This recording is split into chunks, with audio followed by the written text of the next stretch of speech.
વાલિયા તાલુકા પંચાયતના પ્રમુખ રાજુભાઈ વસાવાએ નેત્રંગની બિલોઠી બેઠક પર આમ આદમી પાર્ટીની ભવ્ય જીતને વધાવી લઈ ભાજપના નેતાઓને આડે હાથ લીધા હતા।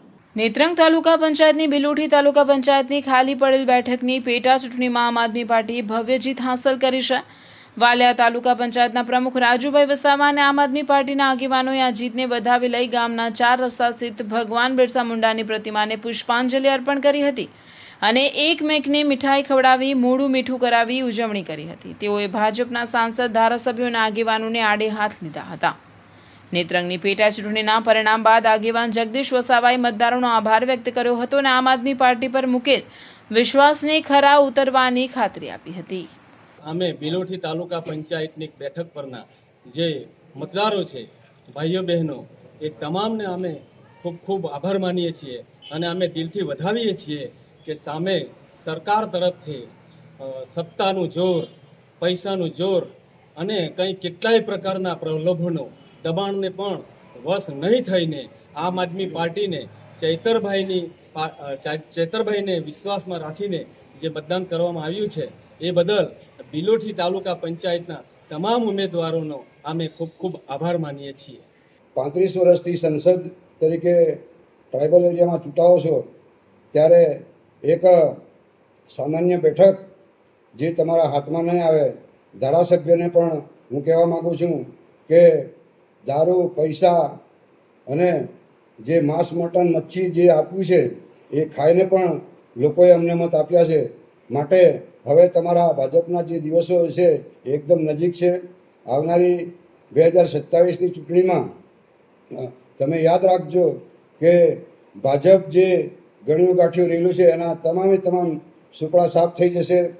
કારણ કે તમે જેમ જેમ અમારે આમ આદમી પાર્ટીના ઉમેદવારોને, નેતાઓને જેલમાં રાખશો તેમ તેમ અમારો બહુ મોટો પ્રચાર થશે અને બહુમતીથી અમે વિજય બનીશું। જેલમાં મોકલવા બદલ તમને બધાને પણ મારા તરફથી ખૂબ ખૂબ આભાર અને અભિનંદન છે કે આવા સમાજના સાચા લીડરો જે લડે છે એમને તમે તમારા જે બની બેઠેલા પોલીસ અધિકારીઓને તમે આની સૂચન આપીને જેલમાં મોકલો છો અને ટ્રાઇબલને કબજે કરવા માગો છો, પણ એ હવે કદાપી લોકો આને ચલાવી લેશે નહીં। કારણ લોકો, ગરીબમાં ગરીબ લોકો પણ તમારી જે નીતિ છે એ સારી રીતના સમજી ગયા છે।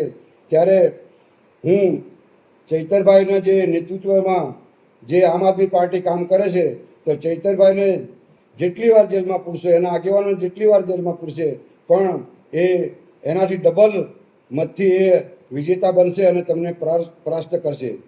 સામાન્ય વાત કરું છું ત્યારે કોંગ્રેસની અંદર જે બેન ચૂંટાયા હતા નેત્રંગની અંદર, એનું પરિણામ પણ તમે જોઈ લો કે ભાજપમાં જે મતદાન કર્યું અને ત્યાં સરકાર બનાવી, પરિણામે આજે બિલોઠીની બેઠક પર કોંગ્રેસને કેટલા મત મળ્યા છે એ પણ તમે જોઈ લો। કેમ કે લોકો એકદમ અજ્ઞાન નથી, હવે સારી રીતના સમજી ગયા છે। ભાજપે આખી ટીમ ઉતારી એક સીટમાં જીતવા માટે। અરુણસિંહ રાણાથી માંડીને બધા ધારાસભ્યો ત્યાં ગયા, સંસદ પણ ગયા।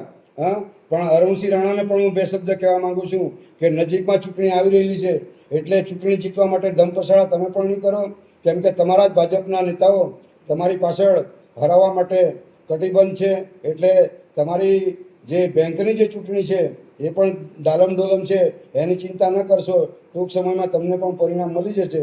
લોકો હવે સમજી ગયા છે એટલે લોકોને ઉલ્લુ બનાવવાની મહેરબાની કરીને હવે આ વાત કરશો નહીં, કેમ કે આ બધી જે ઘટનાઓ છે ટ્રાઇબલને તમે ચૂસીને પૂરો કરવાની આ સાજિશ છે તમારી।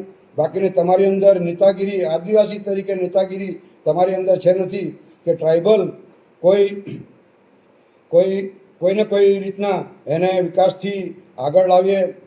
મારી જેવા સામાન્ય પ્રમુખ તરીકે જો સમાજનું વિચારતા હોય તો તમે એક ધારાસભ્ય અને સંસદ સભ્ય તરીકે જે બિરાજમાન છો ત્યારે અમને ઉલટી મદદ કરવી જોઈએ કે ભાઈ કોઈ સમાજના ગામડા રહી નહીં જવા જોઈએ, વિકાસથી વંચિત નહીં રહી જાય, કોઈ આદિવાસી વિકાસથી વંચિત રહે, કોઈ અન્ય પ્રજા વિકાસથી વંચિત નહીં રહે। કોઈ પણ જાતનું કંઈ જરૂરી કાર્ય હોય, કામ હોય તો અમને કહેજો।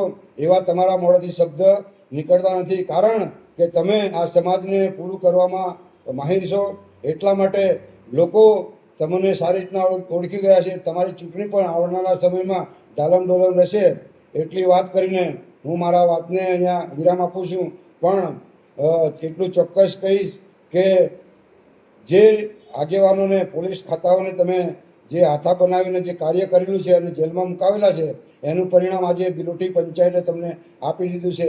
આવનારા દિવસો હવે એવા તમારા નહીં આવે એની તકેદારી તમારે રાખવી જરૂરી છે.